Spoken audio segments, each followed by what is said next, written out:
그만큼 구역 모임이 좋고 또 많은 의미가 있는 시간이었다라는 그런 의미일 것입니다.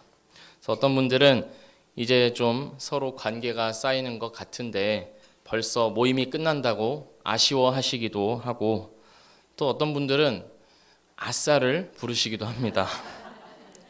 하지만 그건 역시 그만큼 구역 모임을 위해서 많이 힘쓰고 고생하셨기에 하시는 말씀일 것입니다. 아무쪼록 모두가 정말 고생이 많으셨습니다. 특히 구역장님들은 더욱 고생과 수고가 많으셨습니다. 한 주 한 주 모임을 준비하고 인도하는 수고가 결코 적지 않고, 또 모임뿐만 아니라 구역원들을 늘 마음으로 품고 기도하는 그 일이 얼마나 고생스럽습니까? 또 구역원들이 연락이 잘 안 되고 또 모임도 잘 안 되고 할 때는 내가 뭘 잘못했나 하는 그런 걱정까지 하시면서, 모임을 잘 하고 나면 기분이 이렇게 좋다가도 또 모임이 좀 이렇게 안 좋거나 아니면 또 연락이 안 되거나 하면 또 기분이 가라앉기도 하는, 참 그렇게 어머니가 자식을 마음에 품고 살듯이 우리 구역원들을 1년 동안 이렇게 품고 사신다고 정말 고생이 많으셨습니다. 그래서 우리 주님께서 우리를 이렇게 인내하시고 감당하셨듯이 우리 구역장님들도 주님의 마음을 더 알고 또 주님을 따라 한 단계 더 성장하는 시간이었을 거라 믿습니다. 제가 다니는 한 병원이 있습니다. 이 병원 의사 선생님이 진료를 잘 보셔서 그런지 사람들이 늘 많습니다. 보통 대기하는 인원이 한 40명 정도 됩니다. 하도 대기가 많다 보니까 많은 사람들이 자기 이름을 등록시켜 놓고 다른 일 보다가 시간 맞춰서 다시 오고는 합니다. 아침 일찍 진료를 보고 싶다면 최소한 7시에는 와서 기다리고 있다가 8시에 병원 문이 열리면 그때 차트에 이름을 써야 합니다. 제가 한 번은 애들 때문에 좀 일찍 진료를 봐야 할 때가 있어가지고 일찍 온다고 7시 20분에 이 병원에 와서 기다린 적이 있었는데, 이미 그때 10명이 넘는 사람들이 병원 앞에서 기다리고 있었습니다. 아침 7시 20분을 말씀드리는 겁니다. 그러니까 대부분이 다 이렇게 제대로 씻지 못한 채 이렇게 와서 기다리고 있거나 아니면 출근하기 전에 어떤 남편들이 이름을 써놓고 출근을 하고 그렇게 하는 것이죠. 다들 기다림의 전문가들인지 간이 의자 하나씩은 다 가지고 와서 앉아서 기다리고 있었습니다. 세상에 병원이 많고 많은데 왜 이렇게까지 하는 것일까요? 그만큼 이 병원이 가치가 있기 때문입니다. 이 병원이 진료를 그만큼 정확하고 또 정직하게 잘 보기 때문에 사람들이 그걸 알고서 고생을 해서라도 그렇게 줄을 서는 것입니다. 이와 같은 모습, 이렇게 무언가를 기다리는 모습을 우리는 우리 주변에서 많이 볼 수 있습니다. 우리 교회 앞에 최땡땡 순댓국집이 있지 않습니까? 예. 거기 보면 항상 줄이 있습니다. 사람도 줄을 서고 차도 줄을 섭니다. 예. 기사를 보면 아이폰이 새롭게 출시될 때마다 또는 어떤 명품 샵이 오픈을 하거나 세일을 할 때, 아니면 어디 음식점이 방송에 나올 때마다 사람들은 밤을 새워서라도 기다립니다. 왜냐하면 그 기다림 끝에 상응하는 보상이 있다는 것을 알기 때문입니다. 그리고 꼭 특정한 장소나 이벤트가 아니더라도 우리 모두는 기다리는 인생을 살아갑니다. 무엇을 기다릴까요? 우리 각자가 감당하고 있는 인생 속에서 지나갈 수밖에 없는 그 어려움과 고난을 어서 통과하기를 기다립니다. 앓고 있던 병이 낫기를 기다립니다. 자녀의 진로가 잘 풀리기를 기다립니다. 일그러졌던 관계가 회복되기를 기다립니다. 가족의 신앙이 회복되기를 기다립니다. 언제가 될지는 모르지만 내 인생의 과제처럼 주어져 있는 여러 가지 문제들과 상황들 속에서 좀 좋은 날이 있기를, 웃게 되는 날이 있기를 기다리면서 살아간다는 것입니다. 그리고 우리는 무엇보다도 마지막 날을 기다리며 살아갑니다. 주님께서 이 땅에 다시 오셔서 만물을 그리스도 안에서 하나로 통일시키시고 회복시키시고 온전케 하실 그 날이 오기를 기다리면서 살아갑니다. 그 날이 오면 우리는 모든 것을 알게 될 것입니다. 사도 바울이 고린도전서에서 이야기했던 것처럼 우리가 지금은 거울로 보는 것 같이 희미하나 그때에는 얼굴과 얼굴을 대면하여 볼 것이요 지금은 내가 부분적으로 아나 그때에는 주께서 나를 아신 것 같이 내가 온전히 알리라 라고 말한 것처럼 그날이 오면 우리는 더 이상 믿음으로써 주님을 보는 것이 아니요 사람과 사람이 얼굴을 대하여 마주 보듯이 주님을 마주 대하여 보게 되는 그 영광을 누리게 될 것입니다. 모든 아픔과 눈물과 어두움은 거두어져 가고 순전한 기쁨과 환희가 넘치는 잔치와도 같은 시간들을 우리는 영원히 보내게 될 것입니다. 오늘 본문 말씀은 그날을 바라보는 성도들이 어떻게 기다려야 하는지에 대한 예수님의 말씀입니다. 마태복음 24장 3절을 보면 제자들이 예수님께 나와서 이렇게 묻습니다. 주님, 이 세상 끝이 언제 오겠으며 그때는 무슨 일이 있습니까? 라고 말입니다. 그리고 예수님은 이에 대한 답으로 세 가지 비유를 말씀하시는데 오늘 본문은 그 세 가지 비유 중에 두 번째 비유입니다. 이 비유의 내용을 우리 함께 좀 보도록 하겠습니다. 10명의 처녀가 있었습니다. 이 10명의 처녀들이 등을 들고서 신랑이 오기를 기다리고 있습니다. 고대 이스라엘 사회에서는 결혼식 전에 약혼을 꼭 했습니다. 그래서 약혼을 한 신부는 일정 기간을 아버지 집에 머무르고 결혼식 날짜가 정해지면 신랑은 신부를 데리러 그 신부의 아버지 집으로 갑니다. 그때 신랑은 신부의 아버지에게 신부의 몸값을 지불하고 신랑은 신부와 함께 신랑의 집으로 축하를 받으면서 밤에 이동을 합니다. 이 과정에서 들러리들이 등불을 들고 신랑과 신부를 맞이했습니다. 이 들러리들의 역할은 무엇이냐면 신혼 부부를 혼인 잔치 자리까지 인도하는 것이었습니다. 오늘 본문에 등장하는 이 10명의 처녀들은 바로 이러한 이유로 등을 들고서 신랑을 기다리고 있었습니다. 그런데 아무리 기다려도 신랑이 오지 않는 것입니다. 밤이 깊었음에도 신랑이 온다는 소식이 없습니다. 10명의 처녀들이 너무 피곤한 겁니다. 어서 신랑을 맞이하여서 잔치 자리에 들어가고 싶은데 기다림의 시간이 길고 지루하기만 합니다. 그래서 너무 피곤한 나머지 졸면서 잠을 청합니다.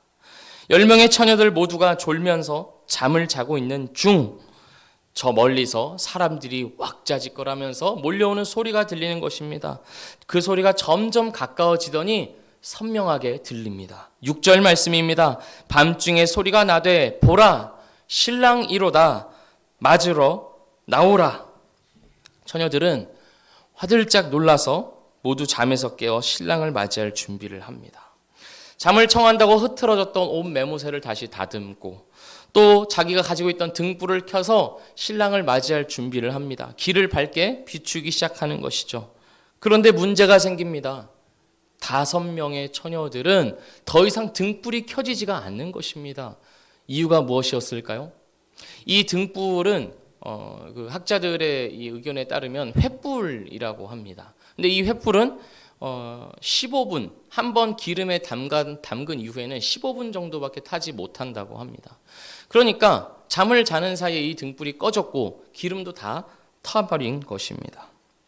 그러니까 여분의 기름을 준비하지 않았기 때문에 다시 켤 수도 없었던 것입니다. 이 처녀들이 너무 당황해서 다른 처녀들에게 부탁하는 것입니다. 8절입니다. 미련한 자들이 슬기 있는 자들에게 이르되 우리 등불이 꺼져가니 너희 기름을 좀 나눠달라 하거늘. 신랑이 오고 있는데 자기들의 등불이 없으면 그것은 신랑에 대하여서 그리고 이 결혼식에 대하여서 굉장히 경솔한 일입니다. 기쁜 잔치 자리에 찬물을 끼얹어 버리는 그런 아주 무례한 일인 것입니다. 그래서 5명의 처녀들은 나머지 처녀들에게 우리 등불을 켤 수 있게 제발 좀 도와달라고 간청합니다. 이에 대해서 뭐라고 답하였을까요? 우리가 모두 알고 있는 바이지만 다시 한번 말씀을 보겠습니다. 9절입니다. 슬기 있는 자들이 대답하여 이르되 우리와 너희가 쓰기에 다 부족할까 하노니 차라리 파는 자들에게 가서 너희 쓸 것을 사라 하니. 미련한 처녀들은 다른 선택지가 없습니다. 지금 이대로 있다가는 신랑이 왔을 때 등불을 꺼진 채 맞이하는 그런 민망한 상황이 연출될 것이기 때문에 하는 수 없이 기름을 사러 마을로 들어갑니다. 한밤중에 기름을 파는 곳이 있을지 모르겠지만 그것밖에는 다른 방법이 없었습니다. 그리고 그 사이에 신랑이 도착하여 지혜로운 5 처녀와 함께 잔치 자리에 들어갑니다. 그런데 충격적인 사실이 무엇입니까?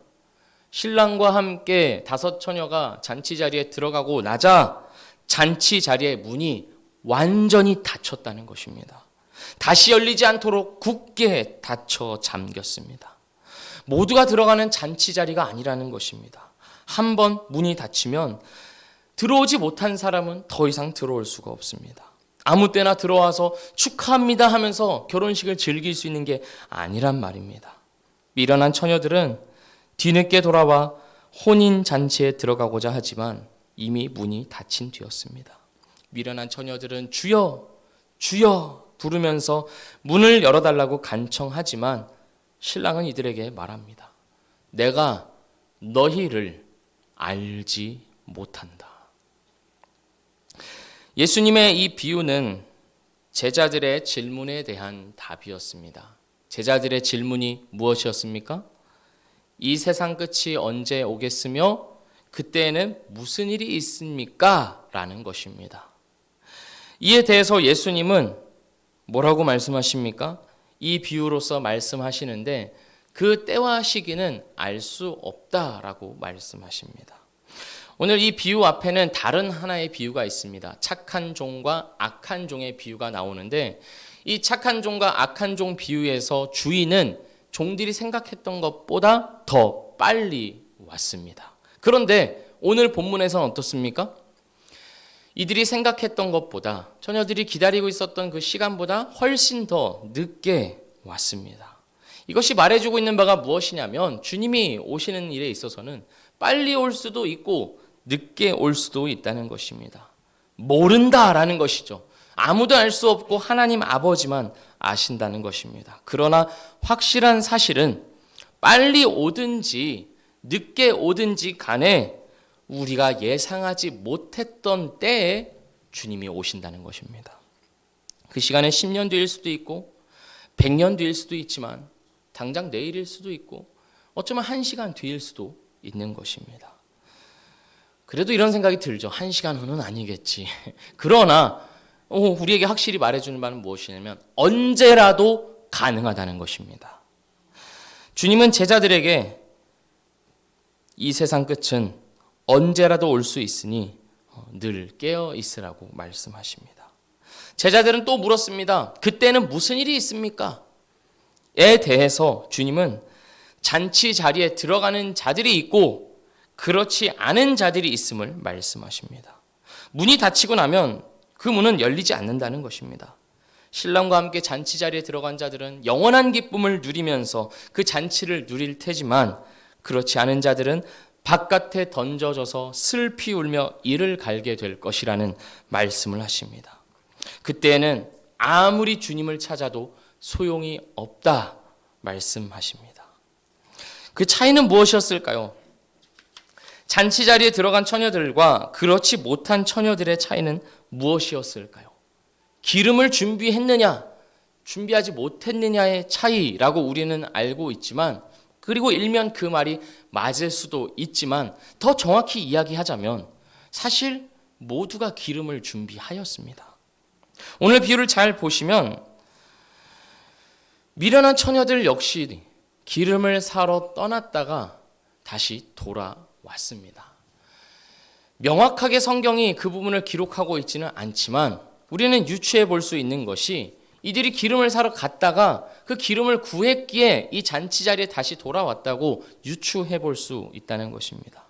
문제는 기름을 준비했느냐, 준비하지 않았느냐가 아니라 기름을 언제 준비했냐는 것입니다.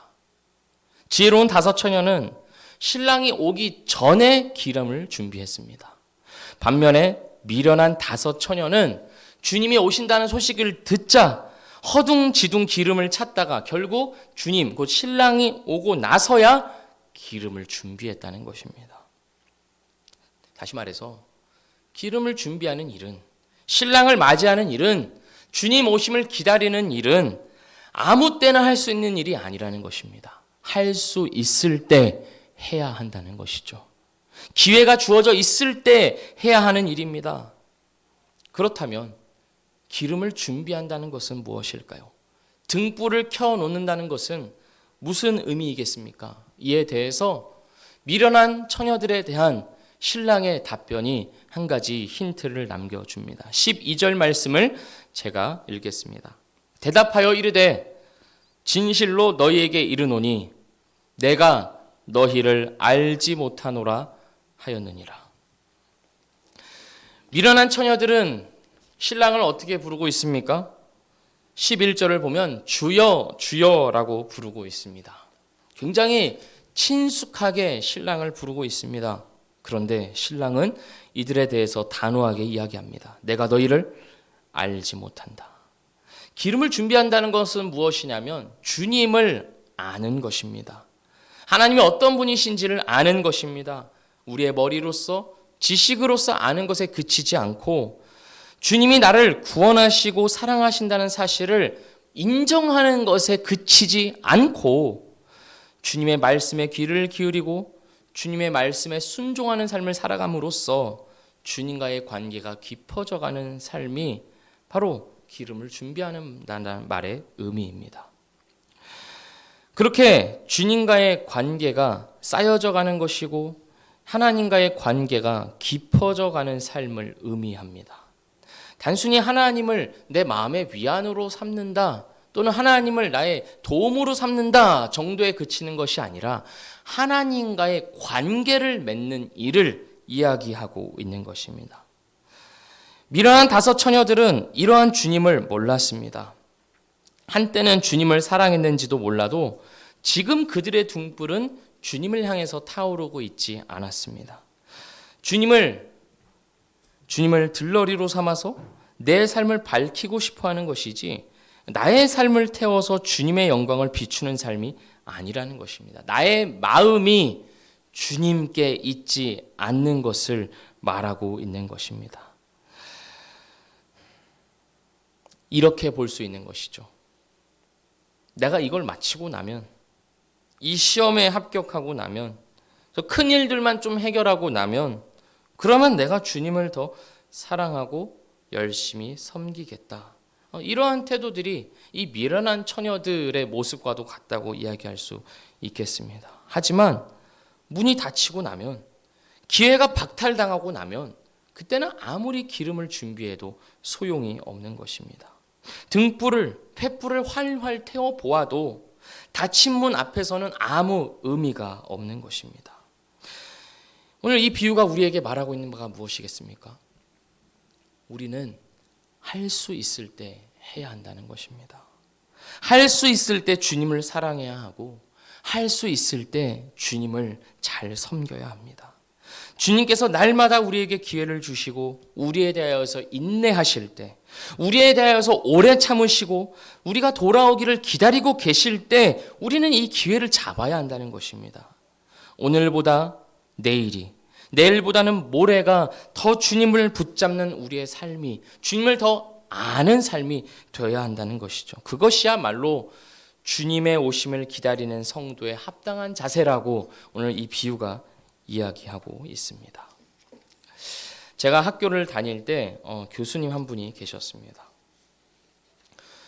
이 교수님이 이제 자녀가 4명이 있었는데 늘 그 학생들이 이 교수님을 보면서 이렇게 삶의 롤 모델로 많이 삼았습니다. 왜냐하면 그 가정이 너무 화목해 보이고 이렇게 좋아 보였기 때문입니다. 그런데 신학생들, 특히 어떤 신학생들한테 롤 모델이 되었냐면 아직 이제 미혼한, 결혼을 하지 않은 이 신학생들에게 어떤 롤 모델인 교수님이었습니다. 저 역시 당시에 미혼이었기 때문에 이 교수님하고 때때로 시간을 가지면서 한 번은 이런 걸 이제 물었던 겁니다. 결혼을 하기는 해야 되겠는데 참 이렇게 어떻게 이거를 이렇게 준비를 해야 될지 모르겠다. 사람도 주변에 없는 것 같고 참 앞이 잘 보이지 않는다. 이런 좀 답답한 마음을 이야기했었는데 교수님께서 이렇게 말씀하시는 겁니다. 기다려야 한다. 기다리고 있는데요. 근데 그냥 기다리는 게 아니라 적극적으로 기다려야 한다는 말입니다. 그냥 단순히 가만히 앉아서 언젠가는 되겠지, 언젠가는 때가 있겠지 하면서 기다리는 것이 아니라 적극적으로 네가 사람을 찾아봐야 하고 적극적으로 네가 여기저기 또 그런 사람을 또 소개해달라고 부탁도 해봐야 되고 또 적극적으로 지금 옷도 좀 바로 입어야 되고 뭐 이런 여러 가지 것들을 말씀하면서 그 날을 위한 그 준비를 지금부터 계속 해야 한다고 그렇게 말씀하셨습니다. 그것이 굉장히 큰 깨우침이 되었습니다. 적극적으로 기다린다. 어찌 보면 이 두 개가 좀 상반되는 단어 아니겠습니까? 그러나 그렇지 않은 것입니다. 그 날을 소망하며 기다림의 마음을 갖되 그것을 대하는 나의 삶의 자세는 나의 할 수 있는 모든 것을 다하는 그 두 개가 모두 다 필요한 것입니다. 이와 마찬가지로 우리는 주님의 오심을 기다리지만 그날을 어떻게 기다려야 하는 것입니까? 적극적으로 기다려야 하는 것입니다. 우리에게 주어진 주님의 일들을 힘써 감당함으로써 기다려야 합니다. 그렇게 함으로써 우리의 등불을 주님 앞에서 켜두고 있어야 하는 것이죠. 주님을 마음 다해 사랑함으로써 우리는 주님을 기다려야 하는 것입니다. 이 자리에는 계시지 않습니다만 제가 몇몇 분들에게 들은 바 이런 말씀을 하시는 분이 계십니다. 다음 해에는 좀 쉬어야겠어. 다음 해에는 좀 이렇게 내려놓고 좀 쉼의 시간을 가져야겠어라고 이렇게 하는 이야기를 제가 종종 이렇게 들었습니다. 물론 여러 가지 사정에 의해서 그런 시간을 가질 수도 있겠지만 우리의 기본적인 마음은 무엇이 되어야 하겠습니까? 내 평생 다하도록 주님을 힘써 사랑하고 섬김으로써 주님 오심을 기다려야 한다는 것입니다. 왜 쉬어야 합니까? 주님을 섬기고 교회를 섬기는 일을 내가 결정한다는 의식을 우리는 지양해야 할 필요가 있습니다. 그렇다고 해서 모든 것을 다 시킨 대로 다 해야 한다라는 말을 드리는 것은 아니지만 우리의 기본적인 마음 자세는 내가 주님을 사랑하고 교회를 사랑함으로 이번 해도 내가 쓰임을 받겠다라는 마음으로 감당해야 한다는 것입니다. 제가 그 신학교 때 일인데 1학년 때 일이었습니다. 그때 제가 신학교를 들어간 것이 그 목회에 대한 소명을 가지고 들어간 것이 아니라 지금 이 공부 안 하면 언젠가 할지도 모른다는 그 불안감에 제가 신학교를 들어간 것입니다. 왜냐하면 나이 들어서 신학하시는 분들을 제가 너무 많이 봤기 때문에 제가 그 처지에 있기는 싫어서 빨리 젊을 때 공부라도 해놓자. 그래서 나중에 뭐 주님이 부르시면 공부는 해놨으니까 바로 그럼 주님의 일을 할 수 있겠지라는 마음으로 저는 신학교에 들어갔던 것입니다. 그러니까 이제 교회 사역도 1학년 때는 이제 하지 않고 있었는데 당시에 제가 갖고 있던 마음이 무엇이었냐면 한 2학년쯤 됐을 때 이제 교회 사역을 해보고 이것이 좀 잘 맞는 것 같으면 좀 계속 하고 또 그게 아니면 이거 못 해먹겠다 하면 그만두자.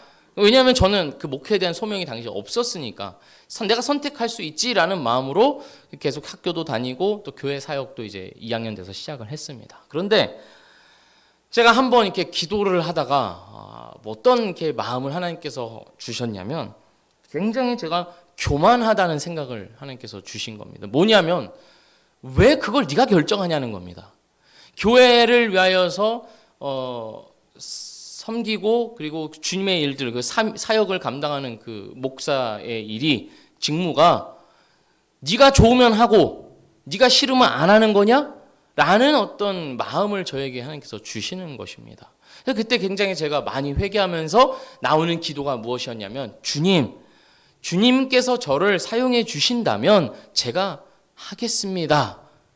역전이 된 것입니다. 누가 이 키를 쥐고 있느냐, 누가 이 주권을 가지고 있느냐의 이 관계가 완전히 뒤바뀌어 버린 것이죠. 그러니까 하나님이 쓰신다면 제가 쓰임을 받으면 그것이 저의 기쁨이겠습니다라는 고백이 이제 나온 것입니다. 그 역전과 반전이 우리 모두에게 있어야 할 줄로 믿습니다. 할 수 있을 때 해야 하는 것입니다. 고생스럽지요. 그러나 그 고생을 통해서 우리는 주님의 오심을 더욱 소망하고 기다리게 되는 것입니다. 사랑하는 우리 성도 여러분, 이 열 처녀들이 겉으로 볼 때는 별 차이가 없다는 점을 우리는 주목해야 합니다. 이 열 처녀들이 모두 잔치 자리에 초대를 받았습니다. 초청을 받지 못한 사람들도 분명히 많이 있었을 것입니다. 그러나 이 열 처녀들은 모두 잔치에 초대를 받았고 신랑이 가는 길을 비추는 중요한 역할을 맡았습니다. 또한 이들은 모두 혼인잔치에 승낙을 하였습니다. 예수님의 다른 비유를 보면 잔치 자리에 초대하지만 거절하는 사람들도 있습니다. 심지어는 경멸하는 사람들도 있습니다. 그러나 이 열 처녀들은 그러지 않고 이 초청을 기쁘게 받아들였습니다. 모두 신랑이 오기를 기다린다는 점에서 이 열 처녀들은 모두 똑같습니다. 그리고 이 열 처녀들은 신랑에 대한 사랑과 애정을 모두 갖고 있었습니다. 그렇기 때문에 이들은 등을 들고서 신랑을 맞으러 나간 것입니다. 그러한 사랑과 애정이 없었다면 애초에 이 초대에 응하지도 않았을 것이고 신랑을 간절히 기다리는 이 자리에 있지도 않았을 것입니다. 그리고 마지막으로 이들은 신랑에 대해 애정을 갖고 있었음에도 불구하고 신랑이 밤늦게까지 오지 않자 다 같이 졸음을 참지 못하고 잠이 들었습니다. 이것은 무엇을 말해주는 것이겠습니까? 똑같이 그 신랑의 오심을 신실하게 기다리지 못했다는 점에서 동일하다는 것을 보여주는 것입니다. 그런데 이러한 많은 유사점들이 있는데 비슷해 보이는데 언제 이 차이점이 드러났습니까? 신랑이 온다는 그 큰 소리가 들리기 시작하자 별 차이 없어 보이던 이 열 처녀들의 차이점이 두드러지게 나타나기 시작한 겁니다. 다섯 처녀들은 할 수 있을 때 기름을 준비하였고 미련한 처녀들은 할 수 있을 때 하지 않고 있다가 할 수 없을 때가 돼서야 기름을 준비하려고 한 것입니다. 이 유사점과 차이점이 우리에게 말해주는 바가 무엇이겠습니까? 교회 안에 그리스도의 초청을 듣고 어느 정도는 응답하고 예수님께 대한 애정도 갖고 있는 사람들이 있지만 아직 예수님을 만날 준비는 되어 있지 않은 사람들이 있을 수 있다는 것입니다. 똑같이 주님의 오심을 기다리고 있고 주님에 대한 애정도 갖고 있고 주님이 오실 때 등을 들고는 있지만 잔치 자리에 들어갈 자들이 있고 그렇지 않은 자들이 있다는 것입니다. 겉으로 볼 때는 다를 바가 없지만 마지막 날이 되면 참된 신자와 명목상의 신자가 확연하게 구분된다는 것을 이 비유가 말해주고 있습니다. 그러니까 이 사실이 너무 무서운 것 아닙니까? 내가 예수님을 믿는다고 생각했는데 막상 그날이 되고 보니 내가 주님 품에 없으면 그것이 얼마나 끔찍한 일이겠습니까?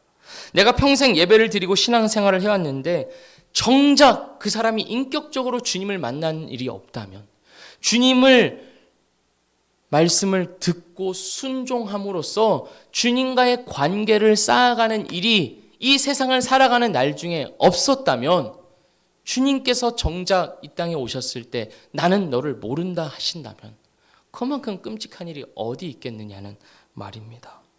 그때가 돼서야 내가 주님 앞에 빈털털이라는 것을 깨달으면 무슨 소용이겠습니까? 사랑하는 우리 미랄교회 성도 여러분, 오늘부터 우리 다 함께 줄을 섭시다. 새롭게 출시되는 그 아이폰을 밤새서 기다리는 사람들처럼 추운 날씨에도 텐트와 침낭까지 가져와서 잠을 청하면서까지 그 음식을 먹겠다 기다리는 그 사람들처럼 우리도 줄을 서야 합니다. 수요예배 끝나고 어디 맛집 좀 가자는 이야기가 아니라 오늘은 특별히 그 식당에서 점심 식사가 제공됩니다. 광고와 설교를 함께 하고 있습니다. 주님의 오심을 기다리면서 우리 다 함께 줄을 섭시다. 맛집에서 줄 서는 사람들이 왜 그렇게들 고생하고 있겠습니까? 그 모든 기다림을 넘어설 만한 기쁨과 만족이 있다는 것을 알기 때문입니다. 분명히 알기 때문입니다. 한치도 의심하지 않기 때문입니다. 그 누가 맛집에 줄 서면서 내가 먹을 수도 있고 먹지 못할 수도 있다는 마음으로 서겠습니까? 그런 사람은 없습니다. 내가 먹는다는 그 확실한 소망이 있기 때문에 그 자리에 있는 것입니다. 우리도 마찬가지입니다. 주님의 오심을 기다리는 자들만 주님의 오심을 기뻐하게 되는 것입니다. 주님이 오실 때 더하여 주실 그 기쁨과 만족과 환희를 소망하는 자들만이 진정 그 주님의 영광을 보고 기뻐서 춤추게 될 것이기 때문에 우리는 이 기다림의 줄을 오늘부터 서야 하는 것입니다. 우리가 늘 고대하는 바는 그날이 되어야 하는 것입니다. 이 땅에 그 어떠한 소망이 있다 하더라도 그것을 뛰어넘는 우리의 소망은 그날이 오면 이 땅에서의 모든 아픔과 모든 한계와 모든 눈물은 없어져 버리고 완전한 만족, 회복, 기쁨이 우리에게 더하여질 것이다 라는 그 소망을 그날에 두어야 하는 것입니다. 그 이 줄에서 벗어나지 마십시오. 도대체 언제 들어가는 거야 하면서 나중에 서야지 하지 마십시오. 고생스럽더라도 우리는 이 줄에 와 있어야 하며 이 줄을 서고 있어야 합니다. 주님을 마음 다해 찾고 구하며 또한 주님의 일을 감사로 감당하며 줄을 서십시오. 이제 구역 종강을 하고 방학입니다. 구역 모임에 있어서는 방학일지는 몰라도 주님을 찾고 주님을 알고 주님을 섬기는 일에 있어서는 방학이 없습니다. 종강이 없습니다. 이 시간에, 이 방학의 시간에 우리는 주님을 더 힘써 알아감으로써 주 안에서 자라가야 합니다. 그렇게 우리는 내년 개강 예배 때 한층 더 주님을 사랑하는 모습으로, 한층 더 주님을 경험한 모습으로 서로 만나야 하는 것입니다. 사랑하는 성도 여러분, 주님은 오늘도 우리에게 기회를 주십니다. 주님을 더 알 수 있는 기회, 주님을 더 찾고 구할 수 있는 기회, 주님의 뜻을 행할 수 있는 기회, 주님의 뜻으로 우리 이웃을 사랑하고 교회를 힘써 섬길 수 있는 기회, 그렇게 우리의 기름을 준비할 수 있는 기회를 오늘도 주십니다. 이 기회 앞에서 두려움과 떨림으로 또한 기대와 소망으로 주님 오심을 기다리는 우리 모두가 되기를 주님의 이름으로 축원합니다. 기도하겠습니다. 하나님 아버지, 감사합니다. 세상에 헛된 소망에 우리의 줄을 서왔지만 그런 우리를 주님께서 부르사 이제는 주님께서 오실 그 날을 고대하며 그때를 바라보며 줄을 서게 하심에 감사를 드립니다. 주님, 이 줄을 서는 것이 쉽지가 않습니다. 때로는 날이 추울 때도 있고 더울 때도 있고 다리가 아플 때도 있고 지루하고 고될 때가 있습니다.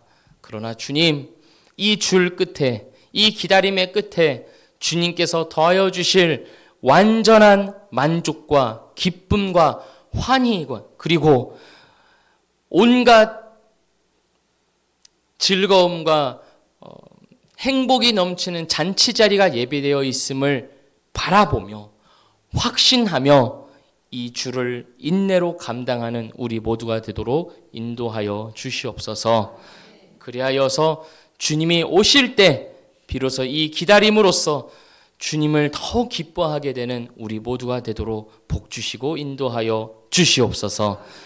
방학 동안 우리 구역장님들과 구역원들을 또한 축복하여 주셔서 이 시간에 주님을 더욱 힘써 알고 기뻐하며 또 주님의 살아계심을 더욱 경험하며 주님의 말씀을 더욱 깊이 알고 깨닫는 그런 귀한 시간들로 방학들로 주님께서 채워 주시옵소서. 예수님의 이름으로 기도합니다. 아멘.